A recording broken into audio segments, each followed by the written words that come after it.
Hoy, en Punto de Escape, te llevo a descubrir un paraíso escondido muy cerca de Tegucigalpa, Los Nansales, en el municipio de Sabana Grande, Francisco Morazán. A tan solo 1 hora de la capital, este rincón natural se ha convertido en uno de los destinos favoritos para quienes buscan desconectarse del estrés y reconectarse con la naturaleza. Rodeado de montañas, aire puro y un clima fresco, Nansales te recibe con paisajes impresionantes, posadas que parecen salidas de un cuento de hada.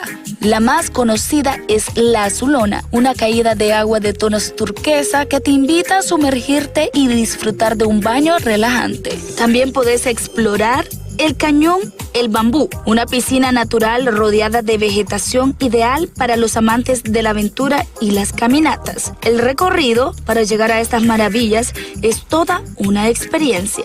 Senderos entre pinos, sonidos de aves y una sensación de paz que solo la naturaleza puede ofrecer.